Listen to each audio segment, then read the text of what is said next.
दोस्तों, कैसे हैं आप सब। उम्मीद करती हूँ आप सब बिल्कुल ठीक होंगे। आज की कहानी बेहद चौंकाने वाली है।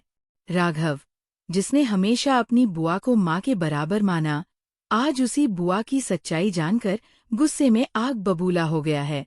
दरअसल राघव की माँ लंबे समय से बीमार थीं और याददाश्त खो चुकी थी। लेकिन अचानक उनकी याददाश्त वापस आ जाती है और उन्हें सब कुछ याद आ जाता है। किसने उन्हें नुकसान पहुंचाया, किसने उनके खिलाफ साजिश रची। ये सच्चाई जैसे ही बुआ को पता चलती है, वह घबरा जाती है, क्योंकि अगर राघव की माँ सबको सच बता देती तो उनका असली चेहरा सामने आ जाता। इसी डर से बुआ ने उन्हें धक्का दे दिया और उनकी जान चली गई। जब यह राज सबके सामने आता है तो पूरा परिवार हैरान रह जाता है। जिस बुआ पर सबको भरोसा था, वही आज गुनाहगार निकलती है। राघव ये सुनकर बुरी तरह हिल जाता है। वह गुस्से में बुआ को पकड़कर कहता है, आपने मेरी माँ को क्यों मारा? अगर आपको पैसे चाहिए थे तो मुझसे कह देती, मैं आपको सब पैसे दे देता। लेकिन आपने मेरी माँ की जान क्यों ली? आपने मुझे मेरी माँ से दूर क्यों कर दिया? बुआ बहाने बनाने लगती है। वो कहती है कि ये सब रीत की चाल है, उसने ही दबाव डालकर ये सब कहलवाया है। लेकिन राघव अब किसी बहाने को सुनने के लिए तैयार नहीं है। उसका गुस्सा 7वें आसमान पर है। परिवार के सभी लोग स्तब्ध खड़े हैं। जिस राघव ने कभी अपनी बुआ की आवाज तक ऊंची नहीं सुनी थी, वही आज उन्हें धक्का देकर पीछे कर रहा है।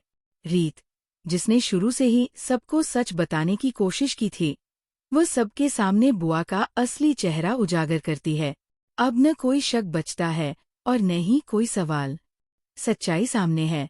राघव बुआ पर बरस पड़ता है। उसका चेहरा गुस्से से लाल हो जाता है और आंखों में आंसू भर आते हैं। वह बुआ से कहता है, आपने मुझे सबसे बड़ा दुख दिया है। इतने सालों बाद मेरी माँ मुझे वापस मिली थी, लेकिन आपको मेरी खुशी देखी नहीं गई और आपने मेरी माँ को छीन लिया। इसके बाद वह रीत को आदेश देता है, रीत, तुरंत पुलिस को फोन मिलाओ।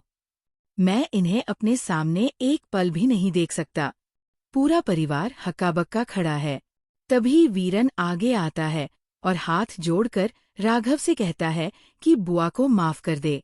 लेकिन राघव अब किसी की नहीं सुनता। गुस्से में वह वीरन को भी जोरदार थप्पड़ मार देता है और कहता है, तुम सबने मेरी आंखों पर पर्दा डाला, मुझे धोखा दिया। लेकिन अब सच मेरे सामने है और मैं इस सच को अनदेखा नहीं कर सकता। बुआ जी रोते हुए गिड़गिड़ाती है, हाथ जोड़कर माफी मांगती है। लेकिन राघव का गुस्सा कम नहीं होता। वह जोर से चिल्लाता है, आपकी काली करतूतें अब सबके सामने आ चुकी है। अब आप मेरे सामने गिड़गिड़ा रही हैं, लेकिन आपने मेरी माँ को मारकर मुझे जीवन भर का दर्द दिया है। मैं आपको कभी माफ नहीं कर सकता। जैसे ही पुलिस बुआ को ले जाने लगती है, वह जाते जाते रीत को श्राप देती है, रीत, तुम कभी खुश नहीं रहोगी। तुम्हारे और राघव के बीच कभी सब ठीक नहीं होगा। रीत रोकर जवाब देती है, गलती आपकी थी, पाप आपने किया, और अब आप हमें श्राप दे रही हैं? ये आपने बहुत गलत किया है। पूरा परिवार ये सब देखकर स्तब्ध रह जाता है। जिस बुआ को सबने अपना मानकर सम्मान दिया, वही आज गुनाहगार बनकर जेल जा रही है। लेकिन दोस्तों, ये तो बस शुरुआत है।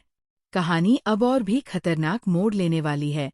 बुआ के जेल जाने के बाद राघव और रीत के रिश्ते में प्यार तो बढ़ेगा, लेकिन अब उनकी जिंदगी में दस्तक देने वाली है एक नई मुसीबत। राघव की पुरानी एक्स गर्लफ्रेंड की एंट्री होगी, जो रीत की सौतन बनकर उनके रिश्ते को तोड़ने की कोशिश करेगी। सोचिए, जब बुआ का सच सामने आने से घर हिल गया, तो अब इस नई एंट्री से क्या भूचाल आएगा? क्या राघव और रीत का रिश्ता टूटेगा या दोनों मिलकर इस नई चुनौती का सामना करेंगे? तो दोस्तों, ये थी आज की कहानी। लेकिन असली खेल अभी बाकी है। आगे जो होगा वह और भी ज्यादा धमाकेदार और खतरनाक होगा।